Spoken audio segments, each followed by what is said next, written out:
It's time to break down some football. We got to get our mind right. Touchdown, wins. From the perspective of guys who played in the NFL. Caught, touchdown! And a guy who had one really great sack in high school. Oh, you're so weak. You're a waste of my time. Greg Camarillo and Marcus McNeil are the pros, and Scraby is the Joe. Let's go. Let's go. Let's go. Two Pros and a Joe starts right now. Marcus, just so you know, I'm getting quizzed this week. We got a Cooper Kupp segment coming up. Apparently, he breaks down some real technical receiver talk. It's great to know if I actually know my shit or if I've just been faking it. I don't know, Marcus. Have you heard this? Hey, I heard it, man. He was very Eli Payton-esque on this. That's all I would say. So I'm not kidding. Man. I think he's just honestly just saying words. Like they're just words. They're not like in any sort of form or sentence. And he knew what he was doing, and it was awesome. So we're gonna get to that at the end of the podcast. Two Pros and a Joe, and we're coming to you about an hour after the Patriots beat the Buffalo Bills on Monday Night Football. We'll get to that in just a second. Talk about all that craziness. Gross, I'm hearing. We'll talk about John Harbaugh going for 2 at the end of their game. That was great. Lovable Lions finally did it. Yes, they got one. They really are. I want to talk about the kneecap cannibal Dan Campbell, and we're going to hear from him. We're going to go through some of the playoffs and see what the teams are right now with 5 games left, and then we'll try to decode Cooper Kupp. But first, Marcus McNeil, Greg Camarillo, those guys play in the NFL. I'm Matt Scraby. I played in high school, so that is where I come from. So let's just get started because it was awesome. I love these weather games, these windy weather games. Stop it. First of all, can we just make a pact on Two Pros and a Joe? We will never call it football weather when it's snowing or raining. I love that phrase. Can we just define football weather as 72 and partly cloudy? Exactly. Tell them again. I'm 72 partly cloudy. I'm a tropical brother. I'm supposed to be close to the equator. I'm not supposed to be in the snow playing football. Football weather is 45 degrees with a little bit of like rainfall. You know, I'm just kidding. I'm not the one who has to play in it. No, we are not the North. How about that? No, I guess football weather does mean different things for everybody, because to me, football weather reminds me of December football. I love when they have the 4 p.m. games or Pacific time 1 p.m. games when they hold them at 4 p.m. on the East Coast because it's dark, makes it feel like the game's more important. You got the breath going out. I just love every part of it. I can see that. I can see the cinematography going on right there. Yes, thank you. Into the game. That is the exact word for it. Cinematography. It just has the look and feel. But anyway, I'm getting weird. I'm starting to romanticize football for everyone, and I love it kind of a little bit. But really, why we're talking about that is because the weather was awful in Buffalo tonight. Sustained like 30-mile-an-hour winds, just flurries, and you got just gusts of like 50 miles an hour. It's 35 degrees, wind chills in the teens. And the Patriots go into Buffalo and they take down the Bills 14-10. The Patriots are 9-4 and they have won 7 straight. The Patriots are back. Yeah, they are. Then as much as I want to hate, because I've been trying to hate hard, they're good at football. And I think Belichick dialed up the weather gods, to be honest with you. No one knows finds the way to cheat. But if any team would be that prepared, it would be the Patriots. They're used to cold outdoor weather games. I mean, maybe Green Bay would be prepared, but that shit worked out perfectly for them. You know the thing that gets me with how offensive minded this league is, and everybody wants to see people scoring in bunches. Yeah. Bill Belichick is still that defensive guru who makes it so tough on whatever offense comes in the stadium. I promise you, bro. No, it's true. It's true. And I think conspiracy theory real quick, the NFL is going to fix it so that Belichick and Brady meet in the Super Bowl with a rookie quarterback on the Patriots. Mac Jones. Can you imagine the movie posters? Man, that would be sick and amazing. Mac Jones coming in as a Patriot, trying to take down the Patriot. Brady. What? It was. Let me. You fucked it up, Scrape. You fucked it up because now that they know that you're on to them, they can't. Oh, they're gonna have to change it. Out there in the universe, Grace. We can't have that, man. Yeah. But back to the game. Right. I'm really excited for these Patriots, apparently, even though I don't like the Patriots. But Mac Jones, the most mind-boggling thing about this whole game is that they won. Mac Jones attempted 3 passes in this game, completed 2 of them for just 19 yards. He was 1 for 1 in the first half, and he didn't attempt the second pass until like the fourth quarter. Josh Allen went 15 for 30, but 3 plays, and the Patriots still won the game. The least amount of passes since 1974, I believe it was. So this I heard that. Yeah, this is gross. But I mean, what better for the Patriots? They're not a heavy offensive team. Their defense is outstanding, and then you got the win defending Josh Allen as well. He can't throw proper passes. It played perfectly to what the Patriots do well. Hey, it absolutely was the Patriots football game. You know, play defense, protect the ball. That's all they wanted to do. You saw that from the game plan. They didn't even have passing in the game plan. They came prepared to run the ball and draw this game out. So those are the things I'm talking about when it comes to Bill Belichick. He just seems so prepared for different scenarios. It's like he knows what's going to happen every time. It's incredible how that guy knows how to set up a team, even if it's just wild. Like, we're not going to pass the ball this week, and everybody's like, "Let's do it, Bill. Let's get behind you." Can I tell you guys one of the worst things about these cold weather games is when you're not a starter or the offense has been on the sideline for like 15, 20 minutes, and then you got to go sprint immediately. So you're literally standing there in some little tights for 30 minutes in 28-degree weather, and then go cover a punt. That shit sucks. Yeah. Everything sucks about that cold game. Like you say, like you don't even really want to get out the game because you don't want to be sitting on the sideline. Yeah. That's the worst place to be. Like, you're better off in the game. Yeah, you better off at least running around, like, you know, getting a little warm by the physical activity you're doing. But if you just sitting there on that sideline and you're not next to one of those airplane jets spinning out of it, like, I've seen those. Balls off. When like the camera catches it right inside of those things, it's like a jet engine. It's got like flames. I've seen players' uniforms start melting. Yeah, that was an accurate description. Like, I wasn't making that up. It really looks like you could slap that shit on the side of a Honda and send that shit to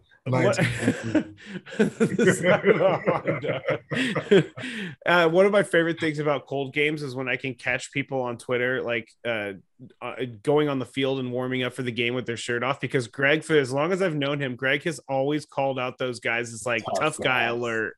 Oh man, what are you proving? What are you proving? It was a Patriots lineman. I can't remember which this one. Guy had his shirt on at least. He was sleeveless and like with shorts, but it's the dudes. He's got like the beard. The dudes that go out there topless, like what are you trying to prove? I'm telling you, I remember they sat there, our offensive line, we were full of tough guys. I'm talking about man, Nick Hardwick, Mike Goff. They're, you know, these are all, you know, Big Ten guys, you know what I'm saying, and played Western guys. Yeah, you know what I'm saying? Like, so they're like, hey, we're not wearing sleeves.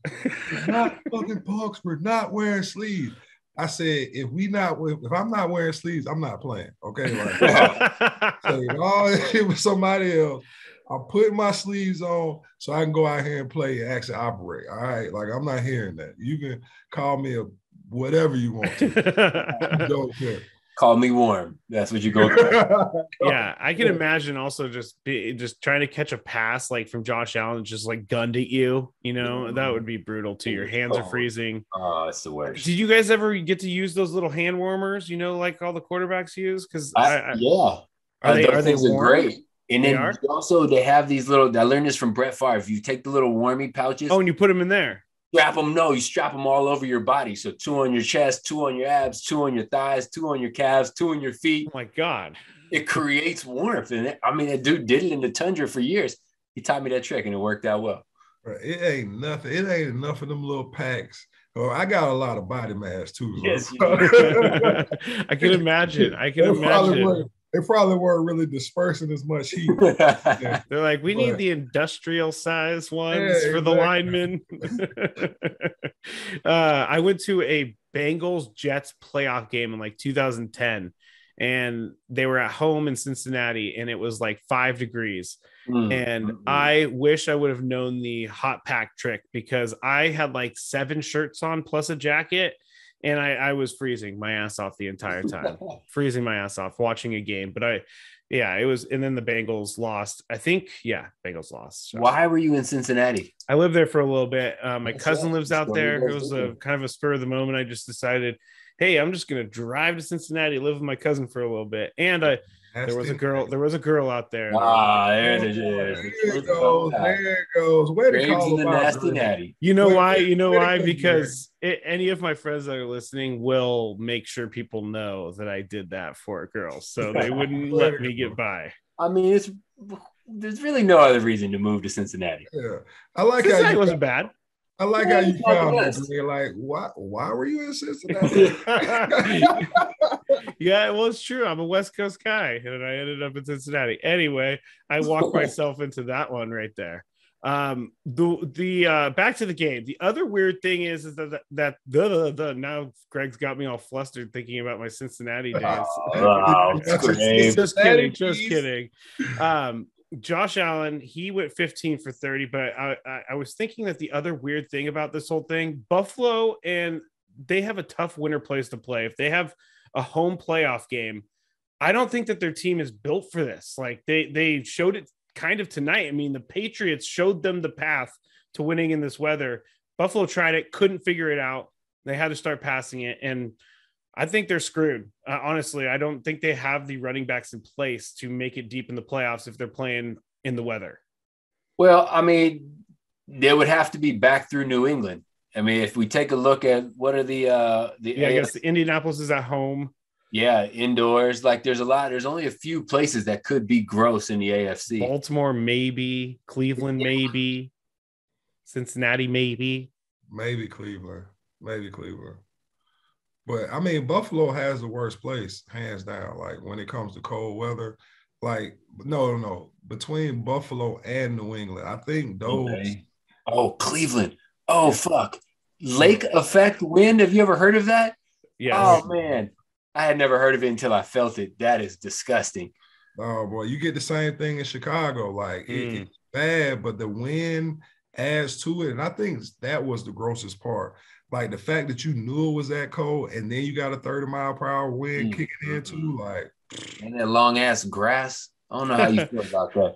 Chicago's grass is like 3 inches longer than every other grass, and it slows you down, and I hate it. It makes you feel like you're running with like sand in your shoes or something, like lots of sand. I'm doing a lot of hating today. Let me go ahead and I love this. It's great. It must be the collar. No, it's the collar. Collar, man. He's too official. Came from work, didn't have time to change his shirt, still grumpy. Too official. I love it. No, I like this, Greg. It's like remember a couple of weeks ago it was vacation Scraby. Oh, he's taking the shirt off. Oh, now look who's the tough guy. We got a tough guy on the show. Now look who's the tough guy. Man. Jeez, this is Put your crazy. clothes back on. This is a family-friendly podcast. I think we're gonna have to tweet this. And we're gonna be like, "Tough guy alert." To the beach, Greg. What are you doing? For everyone. I'm leaving the hater behind. Here we go. All right, now back to the game. Again, Big Mac. Last thing. The Bills are 7-5. I'm always very dramatic. Are they done? No, they're fine. They're fine. They're 7-5. Nobody's done in the AFC. Everybody is right in the middle of the road. You know what I'm saying? Right. Like what? 6 first place teams right now. We will get to the playoffs and the matchups in a little bit, but we'll move on. We'll move on to another cold weather city, Pittsburgh. I know, Marcus, you've probably played a few cold weather games in Pittsburgh. I've been to Heinz Field in the snow. And it was well set up for the snow. I loved it. It was warm. It was nice. Because of a woman? No, I went with my cousin to a Cincinnati Pitt game, and it was at Heinz Field. Side note, they have like a little casino off to the side, and if you go and you're like, we were tailgating, and you can go to the casino and you can pay like $10 to use the casino's bathroom. So you come out of the snow, you get to hang out near the bathrooms for like 20 minutes, warm up, then you get to go back outside. It's pretty cool. Anyway, all right, we'll take your word for it. I love how your disposition changed every time you started talking about that. Like you got a little bit chippier, like it's like a little happy, you know what I'm saying? Oh yeah, it was so nice. It was so nice. But Pittsburgh, they were playing the Ravens. Big Ben said before, or the rumors are that he said that his career is probably going to be over after the season. To that, I say no shit. Damn, great. Everyone's great. We've thought about that for a solid 4 hours. Oh my goodness, I've been waiting. You set it up and you nailed it, Scrapes. Oh, there you go. But seriously though, Big Ben says he's going to give it up after the season, and John Harbaugh. You couldn't even wait, Scream. Like, scripted it. Like, I'm gonna put it about 15 minutes in. They'll never know it's coming. Because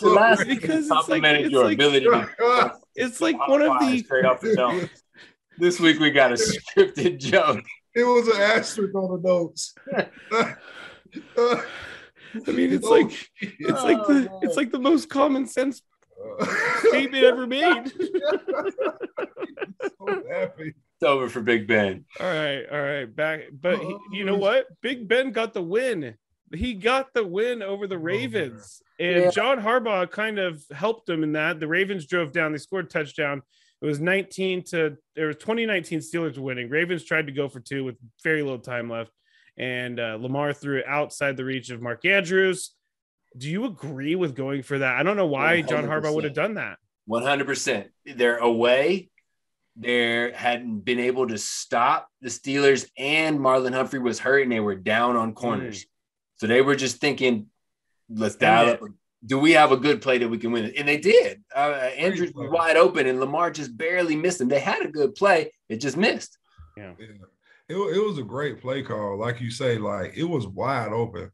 If he makes that catch in stride, like he turns and makes it to the corner in the end zone for a touchdown, and now the Ravens win the game. So I think whenever you have a game that big, go ahead and drop your nuts and go for it. Win or go home. You already have the lead in the division. Like you're playing to like stay there, to stay on top. So don't come half-assing it. You're already away, so you don't want to kick a field goal and go into overtime and give them more, crowd momentum or whatever they can get from their fans. End it right there and get out of there. So, I mean, hindsight being 2020, yeah, you would have liked to score, win the game, but I don't give Harbaugh. But Lamar also makes that throw 9 times out of 10 too. 9 times out of 10. As a player, I can face you the next day in the locker room knowing you put it on us. You gave us a shot to go win that. If we kick it and the players feel like you were just pussyfooting a little too much and not getting it out there and not giving us a shot, that's a hard thing to face. But if you put it out there for us to win and we don't get it, I'm all right with that. That's the type of team they are too. And one thing I will say is they gave Pittsburgh so much fuel to put on the fire this week by talking crap about Big Ben. Everybody was talking about crap about Big Ben, and not even only Big Ben, but the Steelers defense and what they used to be, right? So the Steelers had a little bit to prove, and week in and week out, you can say what you want to say, but everybody gets paid to play in the NFL. These are NFL players.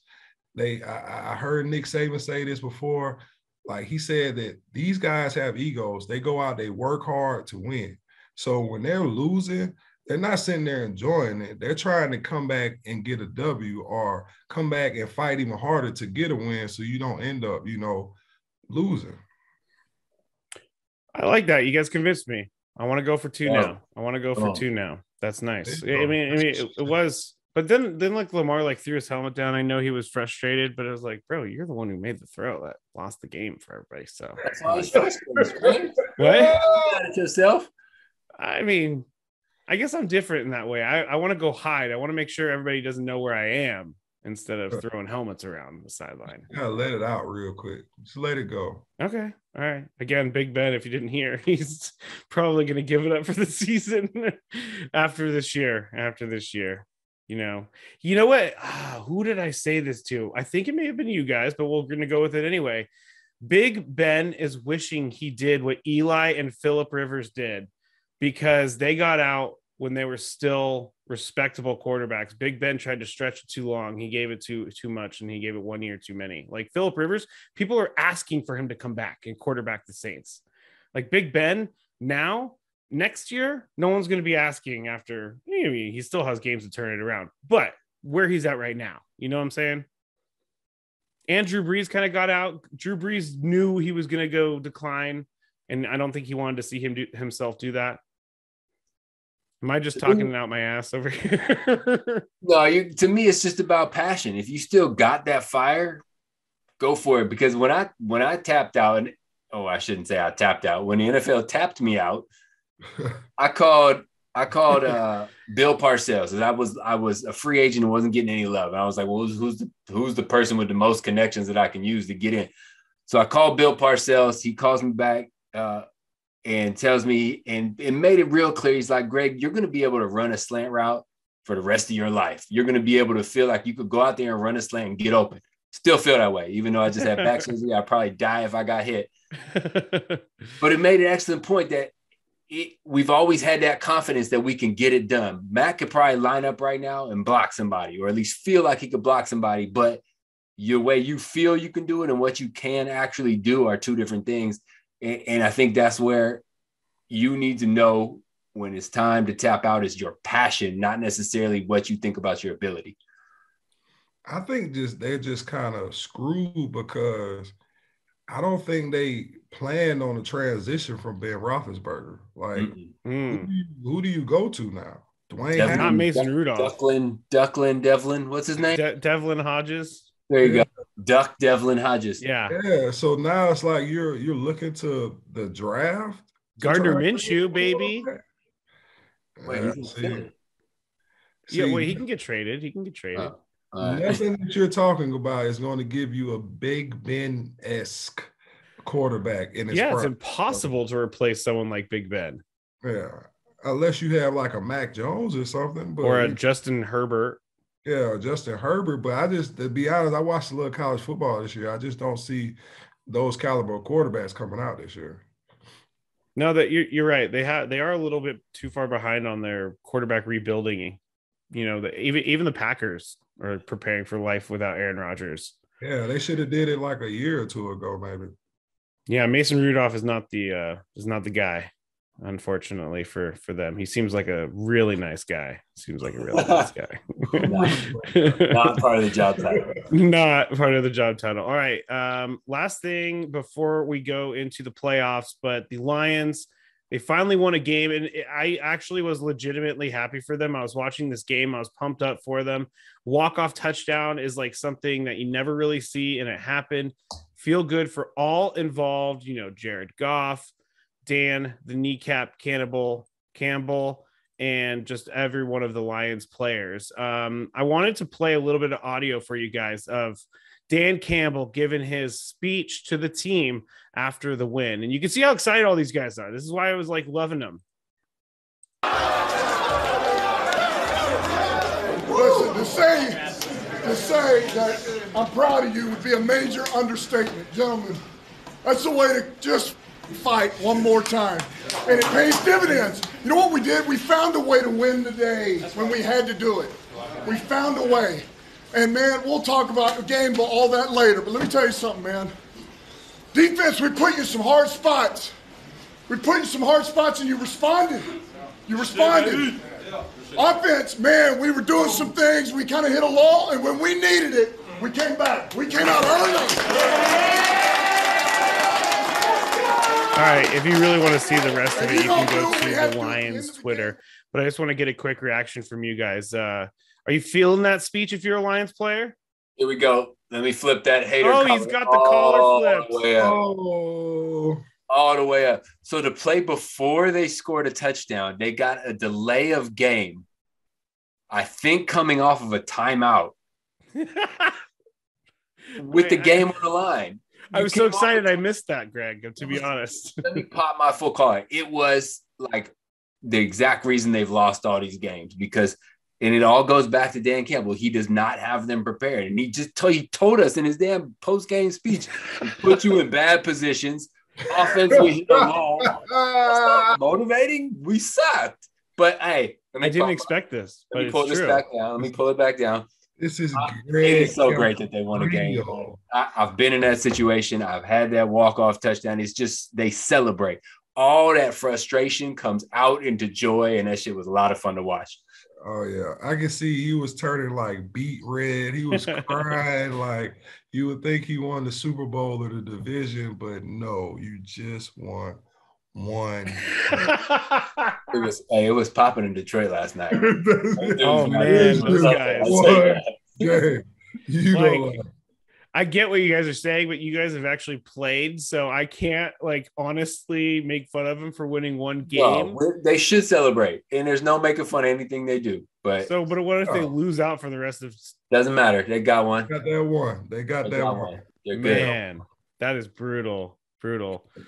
Dan Campbell, he's like on top of the world with his one game. One game. Bro. I love how Greg, you broke it down. He was like, I put you in some terrible positions, and you saved my ass. What about the Vikings? Are they a fake team? Because they're 5-7 now. They keep losing these close games. Justin Jefferson's for real, but I don't know about the team itself. They're just inconsistent. But there's a stack of teams that are inconsistent. The Chargers are inconsistent. Yeah, that's true. Bengals are inconsistent. Like, one week these teams show up and they look amazing, and the other week they look like ass. But somebody's going to squeak into the playoffs that does that. And as long as you hit that stride at the right time, you're going to be all right. Minnesota's a tough team. I think that Dalvin Cook just that's a big one too. So when you don't have Dalvin Cook to kind of make people respect the box, that kind of takes away from you being able to use Justin Jefferson as much as you want to, or to use Justin Jefferson off of that run. So I think when they get everybody healthy, they're definitely a tough team, but because of injury, and Dalvin Cook's had injuries pretty much his whole career. Yeah. It's kind of hard to keep that consistency as a team. Yeah, I mean, Dalvin Cook, he runs so hard. It's going to be hard for him to, I don't know how many games he's got games just coming off of him because of how many injuries he's had, how hard of hits he's taking. It's like, who was I watching last night? Javonte Williams for the Broncos. He looked amazing last night. He looked great. He looked like he was like a freaking bowling ball. Like no one could stop him. But how much of a punishment can those guys take? He's young, yeah, but 3-4 years of that. Look at Christian McCaffrey. Year, man. You can't do it all year. Derrick Henry did it for several years, and that was amazing. But I think we talked about before, it is running back by committee. I'm telling you, it's coming. It is. I shouldn't say it's coming. It's already existed, but I think that's the way to do it. I think you have to have a linebacker mentality at running back. That's what Javonte Williams is. Yeah, if you're going to have longevity, when I saw it in the game, I was like, that makes sense. You have to be ready for the next 5 or 10 years to be able to smack helmets game in and game out and mentally be able to do it as well. And I've only been able to see very few running backs keep that mentality and have longevity with it.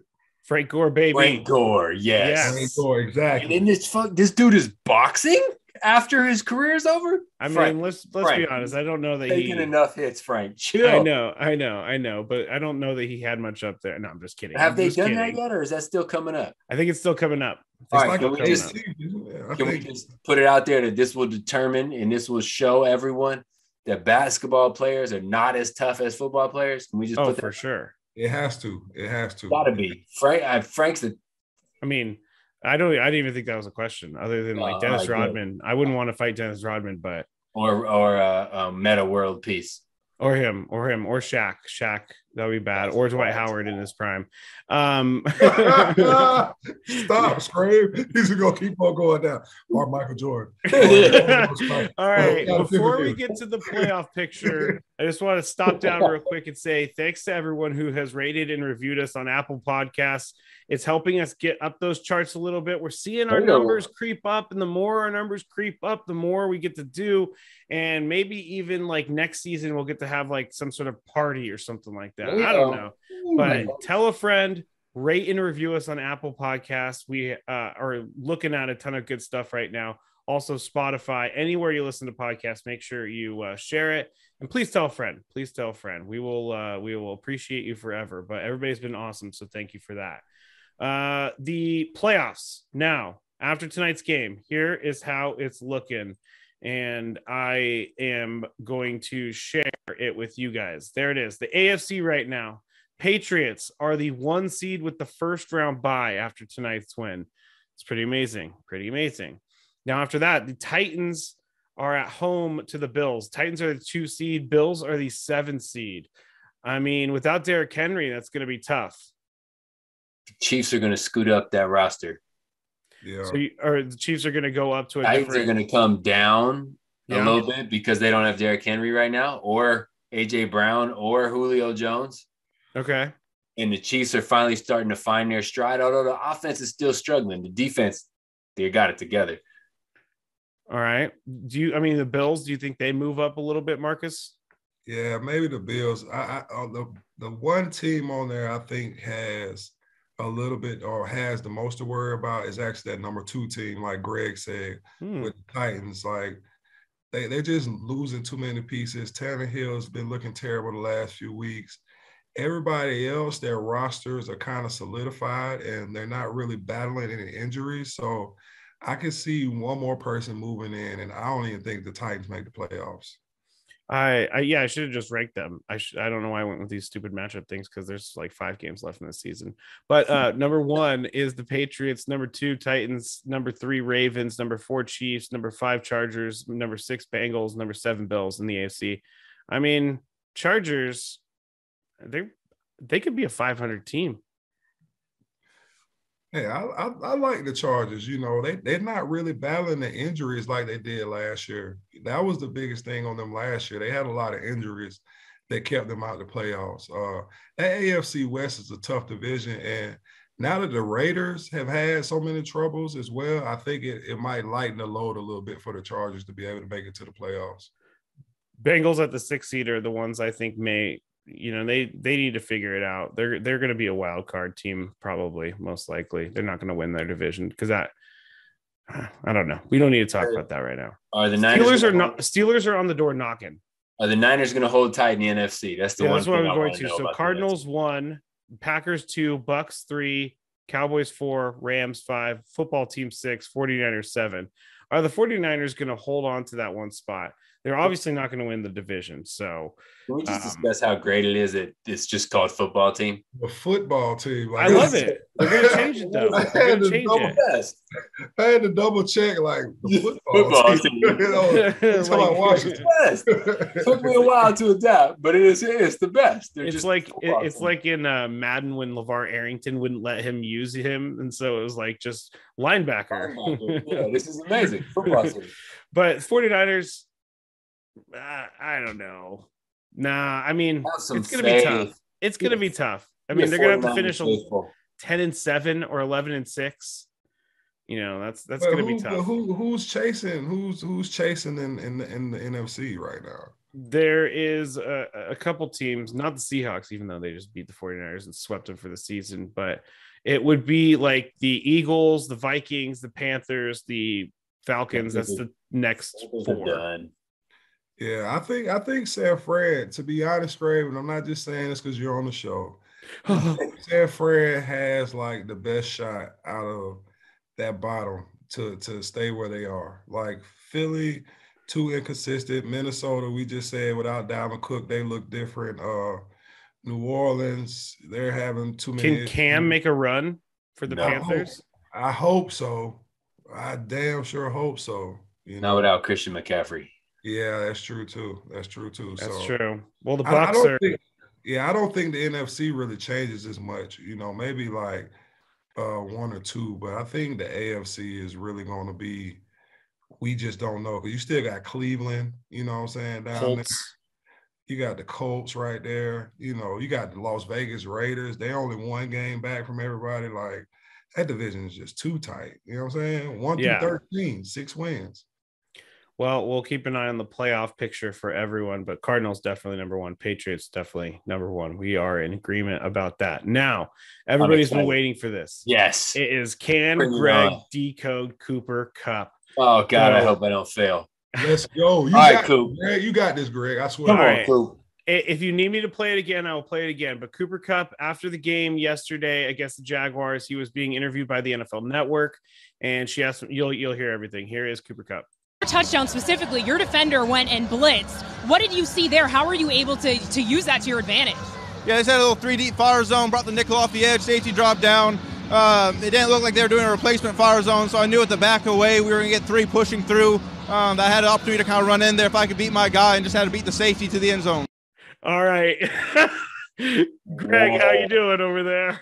Greg, you got it, Greg. You got it, Greg. I should have watched more film in my Time? career.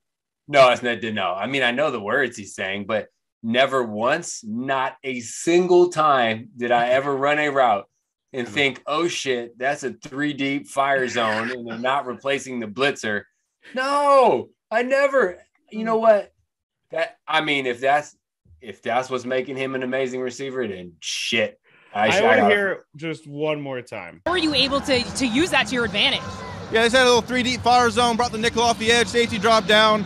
It didn't look like they were doing a replacement fire zone, so I knew at the back away we were going to get 3 pushing through. I had an opportunity to kind of run in there if I could beat my guy and just had to beat the safety to the end zone. Touchdown specifically. That's incredible. So what that tells me, I mean, first of all, he clearly knows his shit, but that tells me that is coaching. So they were prepared for, you got to know what your team does. And he knew they'd run this 3-deep fire zone, which is there's 3 safeties and a zone behind it with a blitz. He knew that when he sees the guy blitzing off the edge, exactly what's about to happen. And that is coaching, because players don't just sit there and break down enough film. The coaches tell them this is the stuff we're looking for. And that shit is outstanding because he knew exactly what was about to happen based on the rotation of the safety and based on that guy blitzing. But again, that's not shit that ever went through my head. It was just like, oh, he blitzed, I'm open. Hey. Hey, the fact that he even threw the running back, what the running back was doing in it, and how that was going to affect the defense, I was like, okay, Cooper.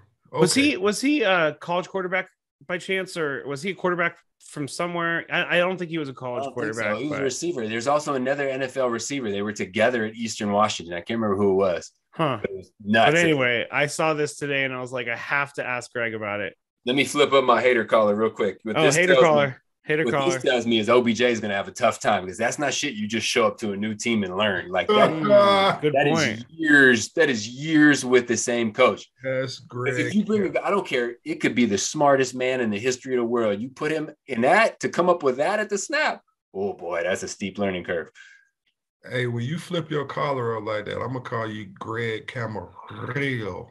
Yeah, he's got a little bit of extra right there. He's got a little bit of extra I do spice real frat boyish. You gotta add a little extra on it. You get a little bit of extra spice. You went out of Miami with that one right there. Wow, that is a great one. I love that. We're gonna end now that the caller's down. I miss Greg Camarillo. All right, man. Make sure I wear a t-shirt next week. We got a busy week this week, so we only got one episode, but that's all right. I think we had a ton of fun. We talked about the big stuff, and appreciate all of you listening, and we will be back next week with some more episodes. Make sure you share, make sure you download, please rate and review at 2 Pros and a Joe on social media, 2prosandAjoe.com, where you can find all of our podcast stuff, and so all of that podcasting needs. At Catch Camarillo for Greg, at Marcus McNeil 73 for Marcus, at McNeil 73 on the Instagram, and then for me at Matt Scraby. You can find our names anywhere. Just go to our website, 2prosandAjoe.com. Thank you. You guys have anything to say before we head out? Okay, Greg Camarillo. Oh, Marcus does. Okay, but shout out to OBJ for giving me the celebration of the year. Okay, like, What'd he do? What I y'all missed? didn't sue the self-revive celebration that he did.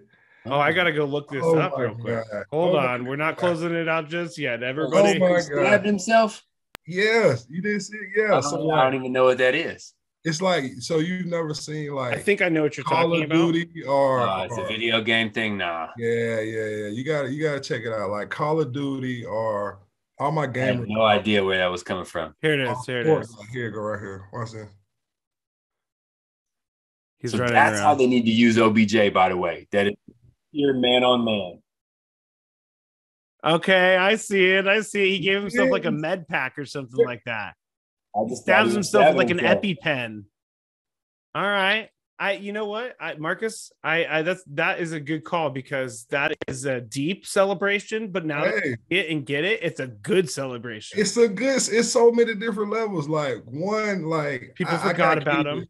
I got kids, you know what I'm saying? So like you see it all the time on the games, like somebody's about to die. They're like literally crawling across the ground like that.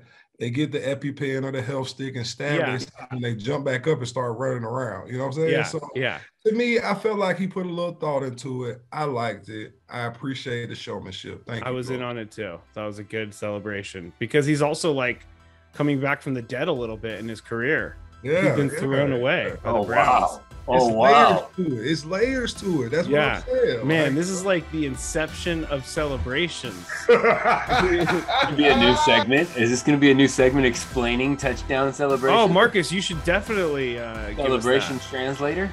Hey, I'm telling you, the celebration whisperer. This is celebration. Okay. On that note, have a good week, everyone. Appreciate it. Celebration whisperer. Someone needs to come and whisper to Greg Camarillo.